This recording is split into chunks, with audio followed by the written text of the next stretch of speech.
The SABC's foreign editor Sophie McKenna speaks to Jonathan Moyo, the former higher education minister under former President Robert Mugabe. Moyo fled the country during the military-backed takeover by now President Emerson Mnangagwa in November 2017. Jonathan Moyo on SABC. Moyo has reiterated his views that the new administration is the product of a coup and that SADC and the African Union erred in recognizing it. What happened in Zimbabwe? The so-called succession dispute between the Mnangagwa faction, which called itself Lacoste, and the so-called G40 that we were associated with was a power hub related to factional fights within ZANU-PF. It had nothing to do with the public interest, it had nothing to do with national interest, nothing to do with territorial integrity of Zimbabwe. It was an unprecedented act by the military in Zimbabwe that had never been seen before in the region to descend down to the level of squabbles in a political party. Before this happened, there was a constant attack on Mnangagwa and those perceived to be Lacoste, and he were classified as a member of the G40. That was provocation if you listen to what the First Lady was saying at rallies. Are we being told that if there is a spirited political campaign in a political party, and in this case the ruling party, and it is being said at meetings, rallies, where there is robust debate and tough things are said about political leaders, that in the new SADC and new O, when that happens, it's a recipe for a coup, it's a recipe for a military coup. Is that what we are being told? There was an equivalent spirited debate taking place in the ANC here in places such as KwaZulu-Natal, and many others were strong ideological views to do with state capture, the state of the economy, corruption, accusations that even the president of South Africa faced, where some quite robust debate took place, let alone the deputy president. Are we being told that when that happens, then the army should use force and unleash tanks in order to take a side? The Zimbabwe precedent is a dangerous one. It's uncivilized. It is unbelievable that in 2017 you can get an army descending unprofessionally, unconstitutionally, to the level where a permanent secretary in the Ministry of Information believes that he has been insulted at a political rally. Therefore, because he is good buddies with the head of the army, they are going to use that to justify the deployment of an army in the whole country. The country was under military siege from the 15th of November to the 18th of December because of that. What is really of concern to the members of the former ZANU-PF, as it was before, is that Head General Chiwenga Constantino and all these people in the military cabal associated with the bloody coup are the very same people who orchestrated the downfall of the then Vice President Joyce Mujaru, but the First Lady herself constantly attacked Emerson Mnangagwa, who was Vice President. First of all, I want to repeat the fact that even if what you are saying were true, which of course is not true, but assuming that it is, it cannot justify a military coup. This is the most important point than the one you are making. We cannot accept a situation where we start taking a position that the end justifies the means. So as long as we want to grab power, you start to find a pretext to say, did you not see the humiliation of a particular leader by the First Lady? Let us go to the facts. The fact of the matter is that Grace Mugabe as the First Lady and the President went through unbelievable humiliation, The people who are raising this either suffer from selective memory or were part of the coup. Are you corrupt? No. In fact, that is laughable. Seriously laughable. Firstly, this is coming from the most corrupt politicians and public officials in the history of our country. They cannot account for the assets that they have. The richest individual in Zimbabwe is Mnangagwa, the one person responsible for setting up ZANU-PF companies when he was Secretary for Finances. Emerson Mnangagwa. There is not a single cent that comes out of those companies that includes a bank and investments in the region in countries like Namibia and South Africa. The person who led the plunder of resources, even in foreign countries such as DRC, leading to the United Nations investigating him and coming up with a report. That is, still there is Mnangagwa along with the military cabal of General Chiwenga and SB Moyo. The person who brought the Chinese to plunder diamonds in Kiadswa to a point where we have at the very least over a period from 2007 to 2014, some $12 billion to $15 billion worth of diamonds revenue that cannot be accounted for. That went into the pockets of individuals. These people have staged this coup not only for the sake of power grab, but to cover up for the corruption. That command agriculture was nothing but a looting scheme. But some are saying that program was aimed at assisting farmers and that you are only saying that to cover up for your own corruption. What is our own corruption? In my case they say, for example, that I took $430 from Zimbabwe when they know very well that of all the money in question, which does not even amount to that, about $200,000 went to the ministry's participation in Zimbabwe International Trade Fair ZTIF in 2016, and we won. We became the first ministry to win the top prize since its establishment during the Rhodesia era.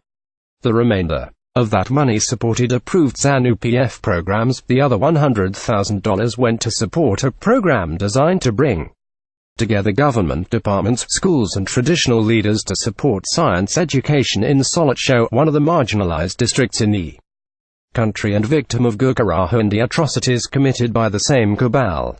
Not a single cent came to me. But people say you were dispensing patronage. When does it become patronage? The fact of the matter is that I was a minister with discretion to decide how to use the funds, and there were procedures for using the funds. Is the problem perhaps how ZANU-PF has conducted itself, using state resources earmarked for all Zimbabweans to sustain itself? The party abusing state resources? I think there are serious questions like that need to be answered. It was under Mugabe when it was happening. It was under mnangagwa. Let us not play this simple game of saying it was under President Mugabe and now we have a different government, different from Mugabe's government, when in fact the instigators and main players over the 37-year period are these, especially Emmerson Mnangagwa.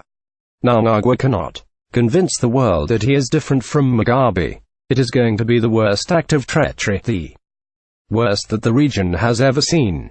But he is changing policies. No, he has not changed policies. He has slogans and anecdotes that are cynical, that are desired to placate the Western world to make it appear that he is very different. There is no economic policies. His Minister of Finance is also the Minister of Economic Development. There is no economic development policy as we speak right now that is different from the one which was in place in 2013 that ZANU-PF adopted. The 100 days so-called is driven by anecdotes and slogans. It is not driven by any coherent underlying policy or message with a new fundamental. Is he really trying to tell the world that there is something he wanted to do in 37 years but he could not do because he was stopped by Mugabe from doing that, and he has to get rid of President Mugabe in order to do that? Is that what Emmerson Mnangagwa wants to say? Is Emmerson Mnangagwa telling the world that he had nothing to do with Gukurahu and the atrocities? But he has reached out those who were affected. First of all, it's a lie.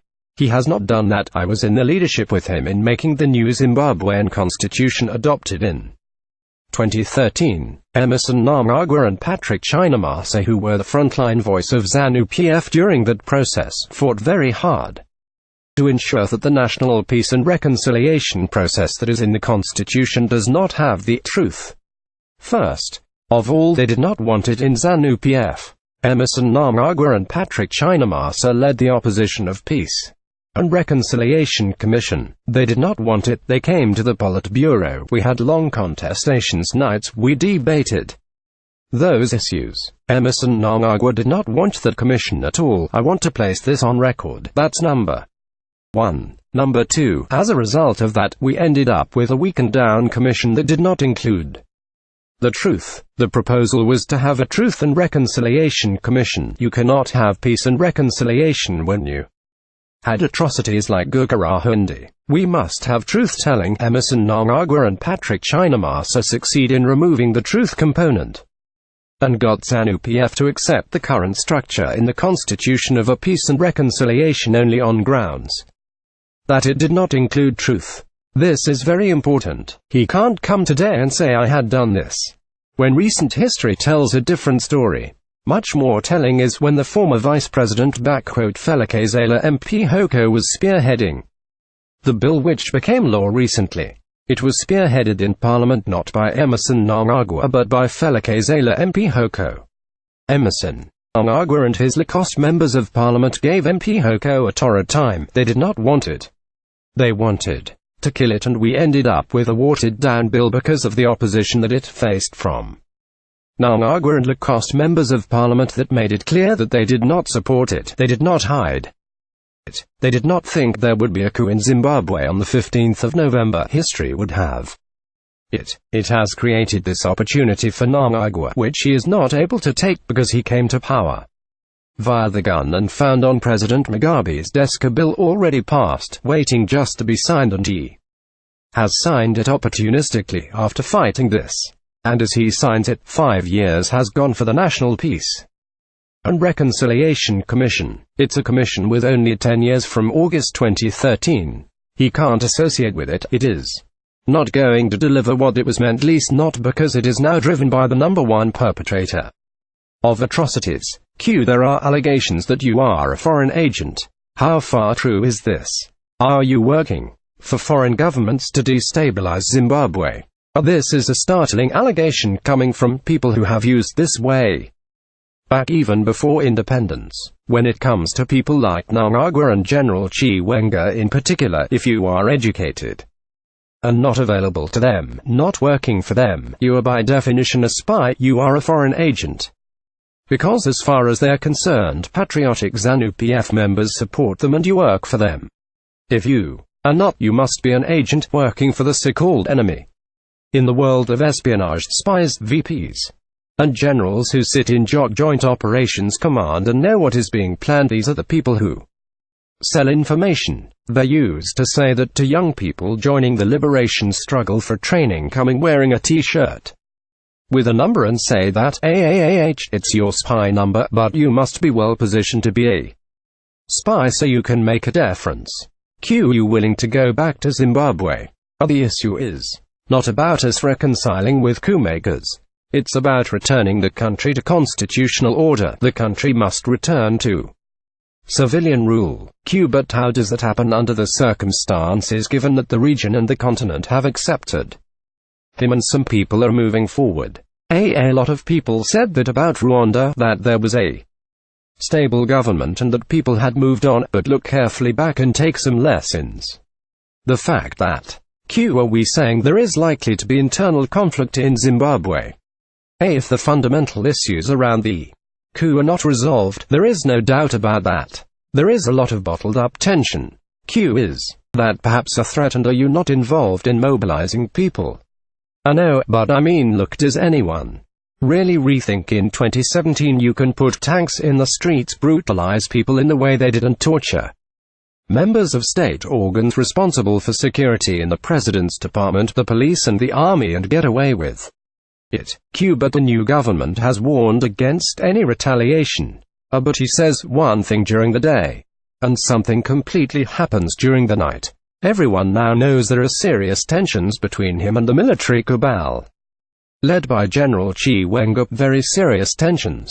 He told the O that President Mugabe is safe and secure and got applauded, but that is not true. He also said he is working hard to preserve his legacy when he is doing the opposite. They are harassing the president's family on a daily basis. The family is allegedly involved in corruption. Are they not supposed to account for that? He says he is preserving his legacy and at the same time says his family is involved in corruption. What judicial process has come up with this information? People are using political and media platforms to harass the president. When you make conclusions outside judicial processes, you are harassing the president and his family. That is what harassment is. You are engaging in dirty politics. You want to silence them.